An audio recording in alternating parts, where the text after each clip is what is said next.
It's October 2011, and in the glittering halls of the Casino Les Princes, a man known only as Parmesan sits calmly at the poker table. He looks relaxed, but beneath that calm exterior is a mind executing a flawless plan. Because Parmesan already knows that he'll walk away richer tonight, not because of luck, but because he's about to cheat the casinos right in front of their eyes, and no one will have a clue. His mix of old techniques and high-end technology should remain completely undetectable, as long, that is, as he makes all the right moves. This is the culmination of an intricate master plan that began to take shape almost exactly 1 year earlier.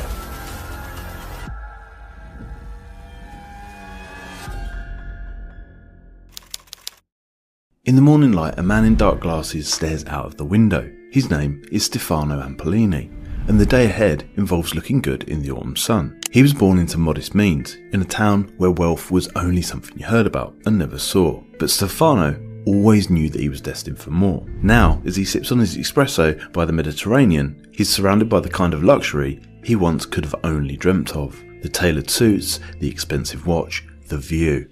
All reminders of what he's achieved and how much he has to lose. He appreciates the finer things in life, and they come at a price, but he's learned to foot the bill by taking money from those who wouldn't miss it, casinos and their VIP clientele. Because Stefano is a card sharp. Like Arsene Lupin, Frank Abagnale Jr. and Danny Ocean, he uses his charm and cunning to relieve the rich and foolish of their cash. Money that he'll savour far more than they ever could. But here's the catch.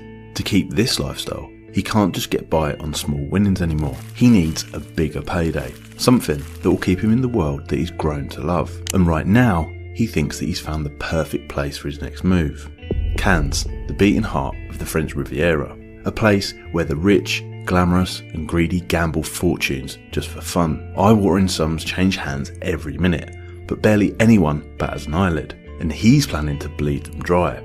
All he needs is the right situation. His preferred game is stud poker, and in stud poker, players are dealt a mix of face-down cards and face-up cards across multiple betting rounds. Unlike Texas Hold'em, stud poker has no community cards, meaning players must try to form the best 5-card hand possible using only the cards that they've been dealt. The face-up cards provide partial information, but it's never enough to be certain, unless, somehow, you could see your opponent's face-down cards. Stefano needs an edge. Previously, he's tried every trick in the book, but now he's after something new, something that no one will expect. He spends hours flipping through the back pages of specialist gambling magazines, scrolling through obscure forums on the dark web, searching for that one piece of tech that could change everything. Night after night, he wades through the usual nonsense, gimmicks, cheap scams and far-fetched promises, until suddenly, he spots it. The price, just $2,800 from China.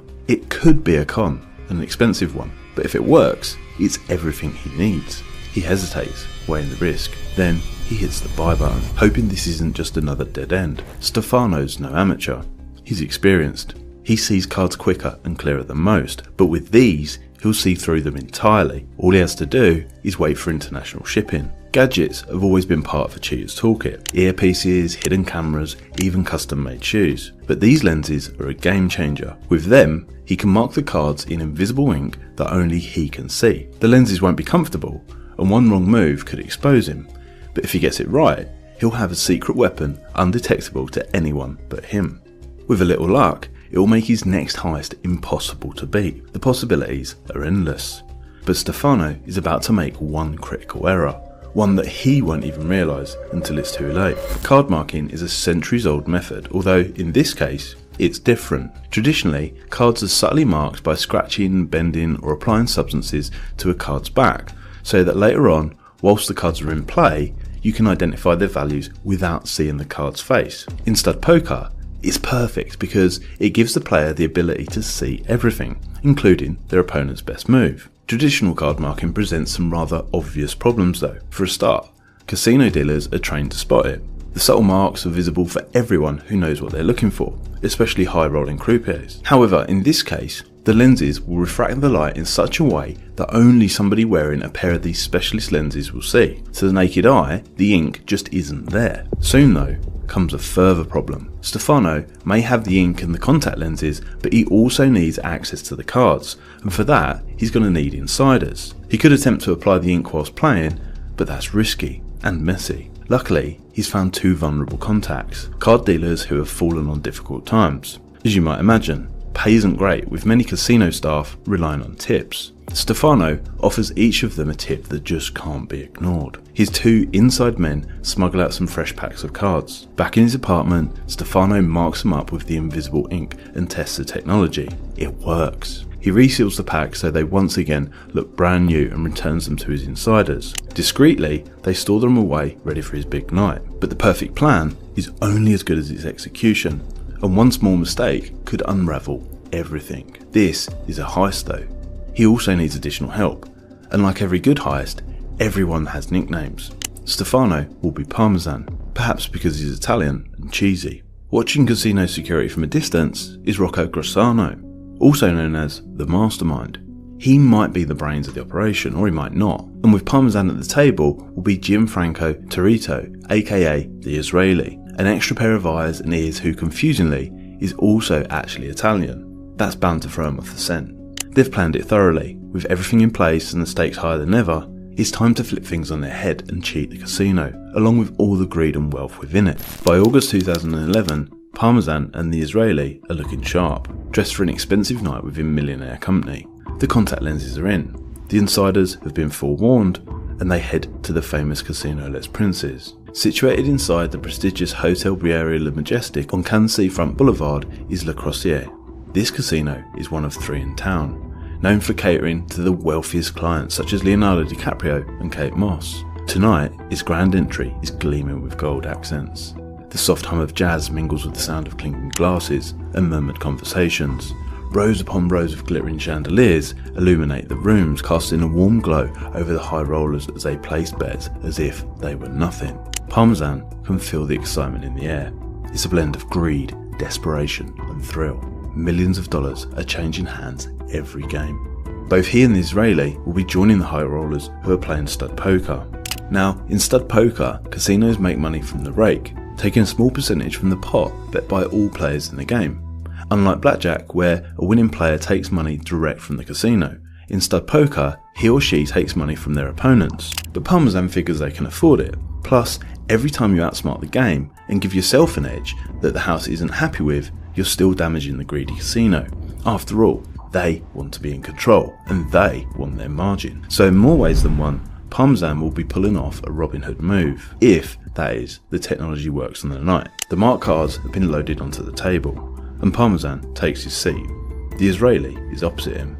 The first hands are dealt, and as he peers through the lenses, it's like having X-ray vision. He sees his opponent's hands in full, but just in case, the Israeli confirms what he's seeing with subtle cues: sniffs, snorts, a raised eyebrow. Their game unfolds like a finely tuned machine, each play perfectly timed, and Parmesan's edge is invisible to everyone but him. In the first game, he walks away $95,000 richer. The system is up and running, it's seamless, it's foolproof, and tonight he thinks it's unstoppable.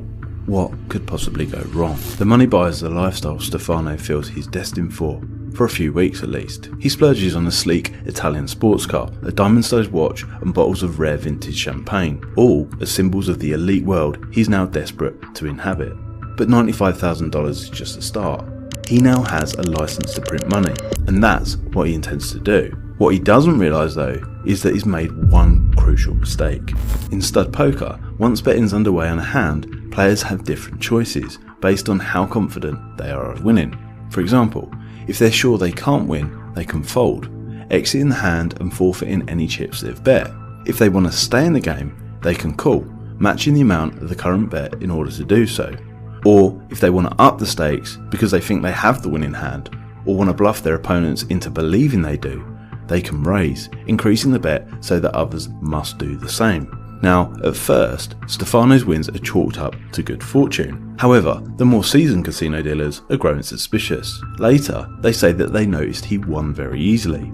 And then there's that strange moment. He folded twice when he had an excellent hand, which no rational player, in any normal circumstance, would choose to do. And so, security footage is analysed, an investigation is launched, and the police get involved. But knowing a punter is cheating and proving how are two very different things. A few weeks later, in September 2011, Parmesan returns to the casino Les Princes, alone for round 2. The plan? To win lots of money, and straight off the bat he does so, banking another $28,000. But then, just as soon as he's got started, it's game over. The casino pull the plug, and leaving the building, Parmesan is arrested. His mistake that had proved fatal. The only explanation for folding, when according to all conventional odds it was crazy to do so, was that he knew another hand was somehow better than his. In his greed, he played the perfect game, when he should have just played a natural one. And so warrants are issued, phone records are analysed, and the release and return of cards by casino staff is proved. The net is closing. What the authorities need to do now is fill in the gaps. And soon, someone talks. Police seize the lenses, uncover the invisible ink technology, and 2 years later, Parmesan and his gang face trial. It's September 2013. In a court nearby Graz, the elegant Stefano describes himself as a player and cheat with an international reputation. He admits to wearing the special contact lenses, which are designed to see things that you normally wouldn't be able to see, and to being proud of his work. Overall, in just a few hands, he banked $123,000. He smiles as the presiding judge, Mark Jundo, marvels at his sophisticated techniques. But then it's time for sentencing. Gianfranco Turito, the Israeli, is handed a $140,000 fine and 2 years in prison, whilst Rocco Grassano is fined $70,000 and gets 2.5 years, despite claiming that he'd simply come to the Côte d'Or for tourism and to meet beautiful women. Now, despite his pride, Stefano Ampolini, aka Parmesan, is also fined $140,000 and jailed for 2 years. But before he heads off to serve his time, he manages to drop one last bombshell. Maybe he really is the Robin Hood of X-ray specs, because he didn't just buy one pair, he'd also given pairs to other friends so that they could enjoy the benefits too. And perhaps, if they haven't got too greedy, like Parmesan, they're still out there wearing those lenses today, getting away with it. And if they aren't, perhaps you could go out and buy your own.